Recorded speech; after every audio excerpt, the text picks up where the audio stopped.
Hi friends, how are you? Hope you're well. I'm here today to do my wrap up for the Seasons of Reading Winter Respite Readathon. Michelle over at Seasons of Reading very kindly hosts lots of readathons throughout the year, and I participate in a number of them. And this is one of the ones I do really enjoy participating in. So it takes place from the 1st till the 28th of February, so the full month, and it's not a themed one. It's basically you read what you want to read, which is really nice because you can maybe break away from what you've been reading, say in January or whatever. So in total this month, I read 15 books. I'm really chuffed with that. To have got that many read is brilliant. I have my little book here that tells me all my notes. A lot of them were physical, I think, or a number of ebooks as well. So the first one was The Vineyard at Painted Moon by Susan Mallory. This was her new one, and I got this as an e-arc copy. It was an ebook form, and I absolutely adored it. There's been a lot of chit chat about it here on BookTube and on Goodreads, etc. I would highly recommend this book. It was my first 5-star of the year. I just so enjoyed it. I really like Susan Mallory's writing, and I just think it's a great book. I'm not going to sort of say very much about the books. In fact, I'm probably not going to say very much about the books at all. I'm just going to give you the titles, etc. I think it's maybe a good idea for you guys to go and look at themselves. But The Vineyard at Painted Moon is to do with a vineyard, obviously, a lady getting a divorce, and just how she copes with all of that. So just a very small synopsis, but very good. The next one was The Duchess Deal by Tessa Dare. This was an Audible book. This was my first Tessa Dare. I did enjoy the story. I enjoyed the premise of the story of seamstress goes to a rich man's house to ask for payment for a wedding dress that she made for his ex-fiancée but never got paid for. He's looking for a wife. Things happen, and the story progresses from there. It was a really good book, really good story, thoroughly enjoyed it. The one thing I didn't enjoy about it was actually the explicit adult content. I'm not a prude, and I know people like that, that's great, but for me there was just a bit too much of it. But it still scored a 4 out of 5 for me. I then did a buddy read with Beth from Soul Stained Ink of Sense and Sensibility by Jane Austen. Oh my lord. This used to be my favourite Austen, okay? I loved this book. I just couldn't get into it. I found the characters wooden. I just didn't enjoy the storyline, anything. So what would normally have been, say, a 4.5 star book for me came out at 1. I just really didn't like it. I don't know whether it was me being not in the mood for it or what. I don't know, but just that was the way it goes. But I was talking to one of my friends about it, and she was like, our reading tastes change. And that's true, they do. And it's maybe I've changed from it now, and that's fine by me, I don't mind. The next book I read was The Blue Stocking Duchess by Julia Justice. This was my pick for the Wills and Boone Insiders, and I'd gone for historical because I thought, well, I quite like the Duchess deal. I thought historical might be quite good. I'm afraid this one just didn't tick the boxes for me at all. It was another one star read. I just couldn't get into the story, couldn't care about the characters, so I just didn't deal with it very well. Next book was Cast Iron by Peter May. Now, I've tried his Lewis trilogy. I read the first one of it, didn't like it. This one got 2 stars. I didn't really care for it. I found it slow. The characters were okay, but it just didn't have. If I'm looking for a sort of, shall we say, a mystery and a thriller, I want it to be quite fast paced. This was slow and ponderous, so just not for me. Mum and Dad love it, but so he's obviously not an author for me, and that's fine. The next book was The Little Village Bakery by Tilly Tennant. I listened to this on Audible, and I really enjoyed it. I gave it 4 stars. I'd heard Sarah from the Bookish Knitter talk about Tilly Tennant and how much she enjoys her writing, and I thought, oh well, I've got a credit, I'll just use it. And I really liked it. It's about this lady that moves to a small village in England to refurbish and reset up the village bakery, but she seems to be running away from something. We don't know what it is. She sort of makes friends but keeps them well back. and it's like, why is she doing this? And there was a sort of mystery element to it, but I really enjoyed it. The writing was really good, the characters were really nice, and yeah, it was a fun listen. The next book was The Amish Quilt Maker's Unexpected Baby by Jennifer Beckstrand. This was an e-arc copy for me from NetGalley.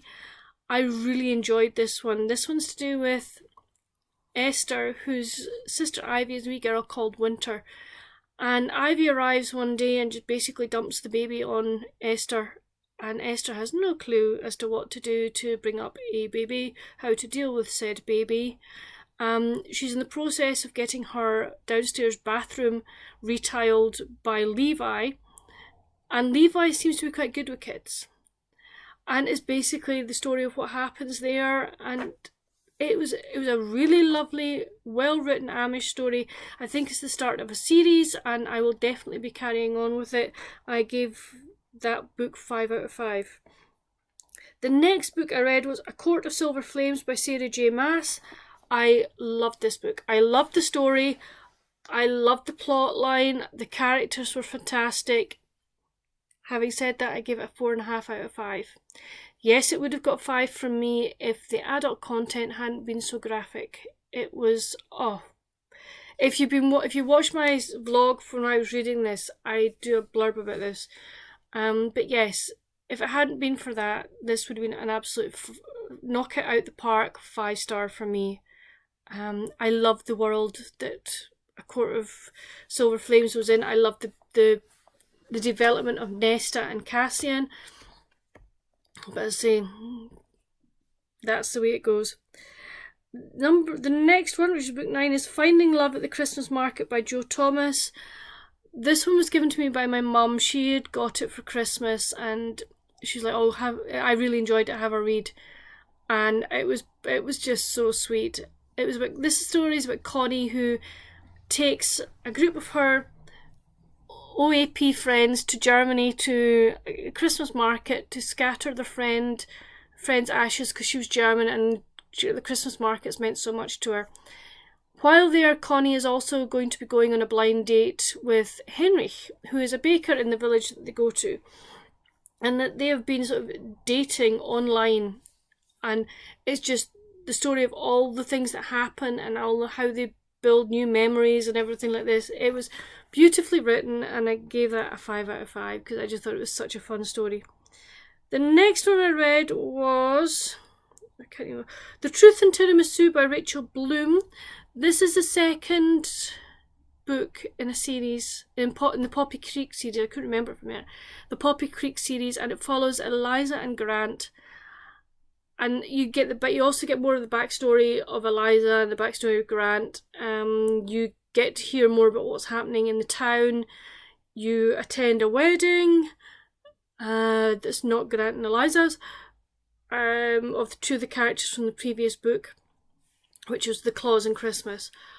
But I gave this a 5 out of 5. I thoroughly enjoyed lying in bed at night listening to this. It was great, and I will be picking up the next one in the series. I then read Christmas in Harmony Harbour by Debbie Mason. I enjoyed this one. I gave it a 4.5 out of 5. This book had 2 stories in one, and which was really, really nice. But what I didn't realise was when I got the book, that it was actually book 9 of a series. And I think to have got the most out of the book, you need to have read the first 8 in the series. And the novella you got was also part of another series, so it would have been better to have read sort of the build up to that one as well. But that said, having said, really enjoyed it, really enjoyed the characters, although for the moment can't remember very much about it, but I do remember I did enjoy it.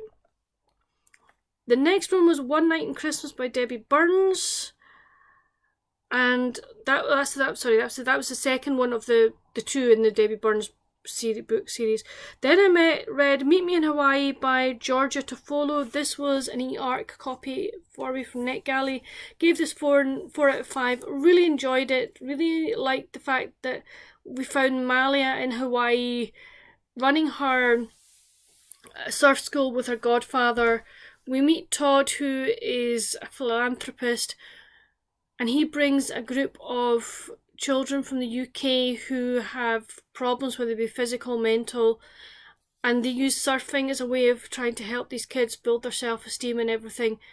And it was just really well written. It was lovely. You had a lot of story of Malia and Todd and their building relationship. You also got bits from her friends and flashbacks from her life, which I thought was really nicely done. You could read it as a standalone, but I would advise you to go and read the first book, which is Meet Me in London by Georgia Toffolo, because that follows the first character, Victoria, but it gives you a backstory to the friendship with the four of them. Victoria, Malia, Lil, and I can't remember the third one. Is it Sophie? I think it could be. But it was really nicely done, and I really enjoyed seeing the development of the side characters of the children. I thought that was really nicely done as well. The next one I read was The Christmas Shop by Nancy Nagel. I gave this 3.5 out of 5. I did enjoy it. It didn't blow me away. I found part of it